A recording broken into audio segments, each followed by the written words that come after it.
ಈಗ ಬಿಜೆಪಿ ಒಂದು ಆರೋಪ ಮಾಡ್ತದೆ, ಹಲಾಲ್ ಬಜೆಟ್, ಓಲೈಕೆ ಬಜೆಟ್ ಅಂತ ಹೇಳಿ. ಇದನ್ನ ನೀವು ಒಪ್ತೀರಾ? ಅಲ್ಲ, ಈಗ ನಾನೇ ಬಹಳ ಸ್ಪಷ್ಟವಾಗಿ ಹೇಳಿದ್ದೀನಲ್ಲ.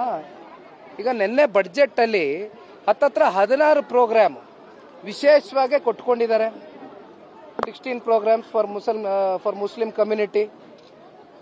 ಆದರೆ what about the other communities? OBC ಏನು ಅನ್ಯಾಯ ಮಾಡಿದೆ? ಪರಿಷ್ಠ ಜಾತಿ ಪರಿಷ್ಠ ಪಂಗಡ SC ST ಏನು ಅನ್ಯಾಯ ಮಾಡಿದೆ? ಯಾಕೆ ಸ್ಪೆಷಲ್ ಅಟೆನ್ಷನ್ ಕೊಟ್ಟಿಲ್ಲ? ಯಾಕೆ ಮುಸಲ್ಮಾನರಿಗೆ ಮಾತ್ರ ಕೊಟ್ಟಿದ್ದೀರಿ? ಇದ್ರ ಬಗ್ಗೆ ಪ್ರಶ್ನೆ ಮಾಡಲೇಬೇಕಲ್ವಾ? ಸುಮ್ಮನೆ ಇಲ್ಲಿ ಪೊಲಿಟಿಸೈಸ್ ಆಗಿ ಮಾತನಾಡ್ತಕ್ಕಂಥದ್ದಲ್ಲ. ಆದರೆ ಯಾವ್ಯಾವ ಸಮುದಾಯಗಳಿಗೆ ನಿಜಕ್ಕೂ ನೀವು ಸಾಮಾಜಿಕವಾಗಿ ಆರ್ಥಿಕವಾಗಿ ನೀವು ಶಕ್ತಿಯನ್ನು ತುಂಬಿಸ್ತಾ ಇದ್ದೀರೋ ಇಲ್ವೋ ಅಂತಕ್ಕಂಥದ್ದು ನಿಮ್ಮ ಆತ್ಮಸಾಕ್ಷಿಗೆ ನೀವೇ ಪ್ರಶ್ನೆ ಮಾಡ್ಕೊಳ್ಬೇಕಾಗ್ತದೆ. ಜೊತೆಲಿ ಕನ್ನಡಿಗರಿಗೂ ನೀವು ಉತ್ತರ ಕೊಡಬೇಕಾಗ್ತದೆ. ಈ ಬಡ್ಜೆಟ್ನಲ್ಲಿ ಏನು ಮಂಡನೆ ಮಾಡಿದಿರಿ, ಇದ್ರ ಮೂಲಕ ಸ್ಪಷ್ಟವಾದಂಥ ನಿಮ್ಮ ಸಂದೇಶ ಏನು ಅಂತಕ್ಕಂಥದನ್ನ ಮತ್ತೆ ಈ ರಾಜ್ಯದ ಮುಖ್ಯಮಂತ್ರಿಗಳೇ ಹೇಳ್ಬೇಕಾಗ್ತದೆ.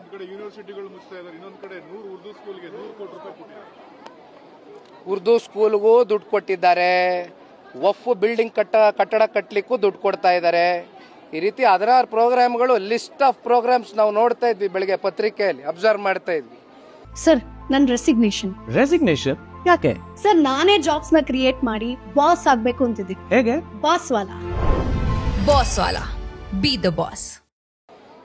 ಇದು ನೀವು ಹೇಳ್ದಂಗೆ ವಿಶ್ವವಿದ್ಯಾಲಯಗಳು ಇವತ್ತೇನು 350 ಕೋಟಿನ ಎಷ್ಟು ಹಣಕಾಸು ಬೇಕು ವರ್ಷಕ್ಕೆ, ಇದೇನು ನಡೆಸ್ತಕ್ಕಂಥದ್ದೇನು ದೊಡ್ಡ ವಿಷಯವೇ?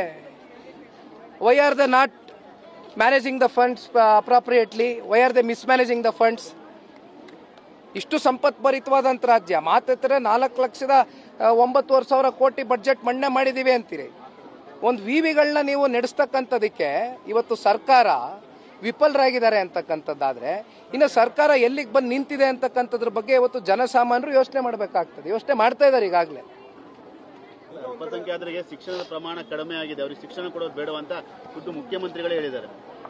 ಎಲ್ಲ ಕೊಡ್ಲಿ, ಧಾರಾಳವಾಗಿ ಕೊಡ್ಲಿ, ಆದರೆ ಸಮಾನತೆಯ ಒಂದು ದೃಷ್ಟಿಯಿಂದ ತೀರ್ಮಾನಗಳು ತಗೊಳ್ಳಿ. ಈ ರಾಜಕೀಯವಾಗಿ ಅವರ ಲೆಕ್ಕಾಚಾರಗಳಿಗೆ, ರಾಜಕೀಯದ ಅವರ ಲಾಭಗಳಿಗೆ ಅವರು ತಗೊಳ್ತಕ್ಕಂಥ ತೀರ್ಮಾನ ಆಗ್ತಕ್ಕಂಥದ್ದು ಸೂಕ್ತ ಅಲ್ಲ. ಯಾವ್ಯಾವ ಸಮುದಾಯಗಳು ಸಮಾಜಗಳು ನಿಜಕ್ಕೂ ಹಿಂದುಳಿದಿದೆ ಅಂಥವ್ರಿಗೆ ಸಮಾನವಾಗಿ ಕೊಡ್ಲಿ ಅಂತಕ್ಕಂಥದ್ದು ಇವತ್ತು ವಿರೋಧ ಪಕ್ಷದ ಸ್ಥಾನದಲ್ಲಿರ್ತಕ್ಕಂಥ JDS ನ ಆಗ್ರಹ ಅಷ್ಟೇ. SC ಅವರಿಗೆ ಸರ್, ಈಗ ಕೇಂದ್ರ ಎಷ್ಟು ಮೀಸಲಿಟ್ಟಿದೆ, ಇವರಿಗೆ ಏನು ನೈತಿಕತೆ ಇದೆ ಬಿಜೆಪಿ JDS ಮಾತಾಡ್ಲಿಕ್ಕೆ ಅಂತ ಖುದ್ದು ಸಿದ್ದರಾಮಯ್ಯ ಹೇಳಿದ್ದಾರೆ. ಈಗ ಅಪ್ಪರ್ ಭದ್ರಾ ಯೋಜನೆ 2023-24